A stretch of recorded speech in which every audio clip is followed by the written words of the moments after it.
आपल्याला एक्झाम्पल आहे 2x plus 4y whole cube. 2x plus 4y whole cube या फॉर्म्युलानुसार आपल्याला एक्झाम्पलला सॉल्व्ह करायचं. आपण काय करू, सुरुवातीला जो नंबर आहे 2x याला आपण क्यूब करूया. याच्याकडे आपण असं लिहू 2x होल क्यूब. इथं आपण शेवटी 4y चा सुद्धा आपण क्यूब करूया. इथं काय लिहू आपण 4y होल क्यूब. दोन्ही गोष्टी क्लिअर झाल्या. पहिल्याही पदाचा आपण क्यूब केला आणि शेवटी जो सेकंड टर्म आहे 4y त्याचाही आपण क्यूब केला. आता मध्ये तुम्हाला फॉर्म्युलानुसार काय घ्यायचं आपल्याला, आपण घेऊ इथे घेऊ +3.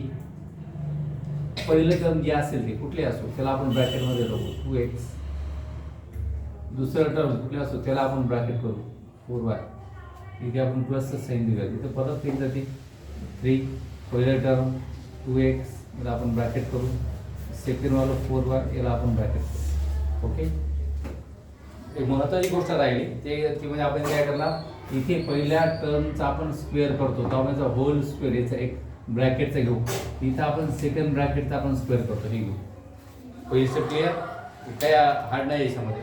पहिल्यांदा आपण काय केलं, हे घेतलं 2x याचा होल क्यूब केला आपण. त्यानंतर आपण 4y घेतली शेवटी. इथे 4y चा आपण क्यूब करतोय. मध्ये काय केलं आपण 3 2 जे इथं आहे समजा याच्यासोबत 2 नसते, समजा इथं फक्त x असतात, इथं फक्त आपण x स्क्वेअर केलं असतं, त्याला आपण ब्रॅकेट केलंच असतं आपण. ओके. समजा इथं याच्यासोबत सध्या 2 आहे म्हणून जिथं जिथं x आहे का तिथे 2 सोबत ऑब्विसली असणारच. इथे आपल्याकडे y सोबत कोएफिशियंट 4 आहे. जिथे जिथे y आहे तिथे तिथे 4 आला y सोबत. त्याच्या x सोबत 2 आहे म्हणून जिथे जिथे x आहे तिथे तिथे 2 आहे. इथे x आहे इथे 2 आहे, इथे x आहे इथे पण 2 आहे, इथे x आहे इथे पण 2 आहे. जिथे जिथे y आहे त्यासोबत 4 असणारच. आपण इथे y लिहिला 4 आहे, इथे y लिहिला 4, इथे y लिहिला 4 आहे. ओके. पहिली स्टेप. आता इथं मात्र दोन या स्टेप मध्ये या स्टेप फरक असा आहे, इथं आपण या पूर्ण ब्रॅकेटचा स्क्वेअर केला, इथं सुद्धा ब्रॅकेटचा. या स्टेप मध्ये सेकंड नंबरच्या स्टेप मध्ये तुम्हाला ब्रॅकेटच्या आतमध्ये स्क्वेअर करायचं, बाहेर नाही करायचं. हा खूप बेसिक फरक आहे त्यामध्ये. Example number step number first and second मध्ये. आता आपण काय करूया, इथे परत काय करू आपण इथं जो नंबर असेल त्याचा आपण क्यूब करू. 2 चा क्यूब होतो 1, x आहे म्हणून x चा क्यूब. 2 चा क्यूब म्हणजे 2 2 × 2 × 2 3 वेळेला किती आला आपल्याकडे 8. तसं आपण इथे करूया. आपण या 4 चा क्यूब किती होईल 64. सोबत y आहे y चा क्यूब. आपण याचाही क्यूब केला 8x क्यूब, त्याचाही क्यूब केला तो काय आपला 64y क्यूब. क्लिअर. आता आपल्याला पुढे काय करायचंय, खूप केअरफुली बघा. या स्टेप मध्ये फक्त आपल्याला याचा स्क्वेअर इथे खाली लिहू आपण. याला हवं तर हे करतो, याचा स्क्वेअर घेऊ आपण खाली. आपण याचा स्क्वेअर खाली घेऊ. बाकी यांचं मल्टिप्लिकेशन आता करा किंवा नंतर करा, तुम्हाला ती चॉईस आहे. आपण तसं करायचं नाही. बाकीचं जशा जसं ठेवू पण बेकार. आणि आपण काय करू, याचा स्क्वेअर आपण खाली घेऊ आणि याचा स्क्वेअर आपण खाली घेऊ. बाकी आपण ॲज इट इज ठेवूया. इथे प्लस साईन देऊयात आपण. इथे 3 ब्रॅकेट आपल्याला याचा स्क्वेअर किती होणार आहे 4x स्क्वेअर. चेंज बघा, इथं ब्रॅकेटचा स्क्वेअर आहे, इथं मात्र स्क्वेअर मध्ये आला. हा चेंज तुम्हाला लक्षात ठेवावा लागेल. सोबतीच्या किती आपल्याकडे 4y ब्रॅकेट क्लोज. इथे देऊ आपण प्लस साईन 4y. इथे आपण काय करूया, हे दोन्ही ॲज इट इज ठेवू आपण. 3 इन ब्रॅकेट 2x ब्रॅकेटमध्ये 4 चा स्क्वेअर 16 y चा स्क्वेअर y स्क्वेअर. हा जो स्क्वेअर ब्रॅकेटचा होता इथं आता मात्र ब्रॅकेटच्या मध्ये स्क्वेअर आला. या स्टेप मध्ये तुम्ही ब्रॅकेटच्या बाहेर स्क्वेअर लिहिला तुमचा 100% रॉंग, म्हणजे तुमचा अजिबात करेक्ट येणार नाही. इथं आता आपण काय करतोय, मी 8x क्यूब याला आपण ॲज इट इज लिहितो. याला आपण ॲज इट इज लिहिण्याचं कारण बघा, या एकाही ठिकाणी x चा क्यूब नाहीये. याची आपण कोणासोबतच ॲडिशन अथवा सबट्रॅक्शन करू शकत नाही. ॲडिशन याची जर कोणासोबत ॲडिशन करायची आहे, फॉर एक्झाम्पल आपल्याकडे आहे 8x क्यूब, याची ॲडिशन कोणासोबत होईल तर ती अशा टर्म सोबत होईल ज्याचा पॉवर 3 असेल. जर यांचे पॉवर सेम असतील तर या दोघांची आपण ॲडिशन करतो. इथं काय लिहिलं असतं आपण 15x क्यूब लिहिलं असतं आपण. त्यांची पॉवर सेम असतील तर कोएफिशियंटची आपण ॲडिशन किंवा सबट्रॅक्शन करू शकतो. x सोबत क्यूब आहे, x क्यूब आहे, इथं कुणाकडेच x क्यूब नाहीये म्हणून या 8x क्यूब आपण ॲज इट इज खाली घेतो आपण, त्याचं आपण काही करत नाही. इथे आपण काय करणार बघा, हे सगळे नंबर्स आहेत 1 2 3 1 2 3. या तिन्ही नंबरचं आपण मल्टिप्लिकेशन मध्ये दिले ना. तिन्ही नंबर किती येतो बघा 3 4 जा 12, 12 4 जा 48. ओके, 4 4 जा 16, 16 3 जा 48. असं कॅल्क्युलेट करा. 48 जा असं कॅल्क्युलेट करा. मल्टिप्लिकेशन सेम असेल.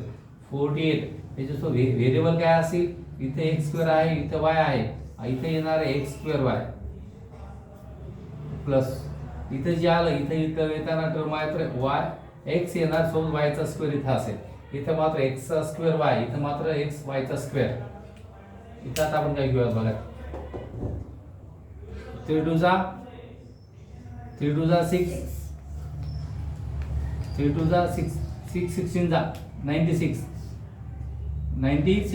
16 2 जा 32, 32 into 3 96 सोबत एक्स वाय स्क्वेअर. इथे बघा इथे एक्स स्क्वेअर होतो, इथे वाय स्क्वेअर प्लस याला कोणी सोबत नाही as it is 64 Y cube. इथं उत्तर आपलं संपलेलं आहे. काय नाही समजलं, फक्त 3 स्टेपचं एक्झाम्पल आहे. तुम्हाला याच्यामध्ये जे काय नाही समजलं तुम्हाला विचारू शकता. हे नाही कळलं, ते नाही समजलं, कुठलीही स्टेप मला विचारा. 1 2 3 स्टेपमध्ये जे नाही आलं मी लगेच तुम्हाला सांगेल हे कसं आलं, ते कसं आलं, आम्हाला हे नाही कळलं, आम्हाला ते नाही समजलं. तुम्ही काही याच्यामध्ये मला क्वेश्चन विचारू शकता. काही कोणाचा क्वेश्चन असेल तर मला परत सांगा, आपण परत सांगूया. कुणाचा कुठलाही छोटा मोठा क्वेश्चन असेल मला परत विचारा, आपण परत सांगूया. सर त्याची ॲडिशन का नाही होत त्या लास्टच्या क्वेश्चनची? मी सांगितलं ना इथे काय, इथे 8x क्यूब आहे, इथं 7x क्यूब आहे, दोन्ही सेम आहेत तर आपण ॲडिशन करू शकतो. इथे आहे 8x क्यूब. या दोघांची ॲडिशन का होऊ शकत नाही, रिझन बघा. इथे आहे एक्स स्क्वेअर, इथे आहे साधा एक्स, इथे आहे वाय, इथे वाय स्क्वेअर. म्हणून या दोघांची यांच्या कोएफिशियंटची ॲडिशन होऊ शकत नाही. आपण या दोघांची ॲडिशन केव्हा केली असती, इथे पाहिजे होता एक्स स्क्वेअर वाय, इथेही पाहिजे होता एक्स स्क्वेअर वाय, म्हणून आपण तेव्हा आपण केली असते. सध्या काय नाही करत, इथे एक्सचा स्क्वेअर आहे सोबत फक्त वाय आहे, इथे वायचा स्क्वेअर एक्स आहे, म्हणून या दोघांची ॲडिशन होऊ शकत नाही. आणखी काही ओके. सर तिथं ब्रॅकेटच लिहावं लागतं, आपण बिना ब्रॅकेटचं नाही लिहू शकत या ठिकाणी. त्या ठिकाणी त्याच्या बाजूला पण 4y प्लस याला तुम्ही ब्रॅकेट नाही केला तरी चालतो, काही प्रॉब्लेम नाही. पण आपण का ब्रॅकेट करतोय, तुमचं कन्फ्युजन असू नये काही, म्हणून आपण त्याला ब्रॅकेट करतोय. 1 2 3 या तिघांचा संबंध मल्टिप्लिकेशनचा आहे, गुणाकाराचा आहे. तुम्ही ब्रॅकेट न करता गुणिलेचं चिन्ह देऊन लिहिले तिने तरी चालेल. म्हणजे या स्टेपला तुम्ही याही पद्धतीने लिहू शकता. इथे लिहून दाखवतो तुम्ही. हे आहे ना आपलं, इथे आपण लिहू 3 4 स्क्वेअर अनदर ब्रॅकेट 4y. याला तुम्ही असं लिहिलं तरी चालेल. 3 × 4x स्क्वेअर × 4y असं लिहिलं तरी करेक्ट, काहीही प्रॉब्लेम नाही. आपल्याला फक्त दाखवायचं काय, या तिघांच्या मध्ये मल्टिप्लिकेशनचा संबंध आहे. असं लिहिलं तरी अर्थ होतो या तिघांच्या मध्ये गुणाकाराचा संबंध आहे, आणि असं लिहिलं तर डायरेक्टली चिन्हानुसार कधी त्यांचा संबंध गुणाकाराचा आहे. दोन्ही पद्धतीने आन्सर सेम असणार आहे. आणखी काय कोणाचा क्वेश्चन असेल तर विचारू शकता.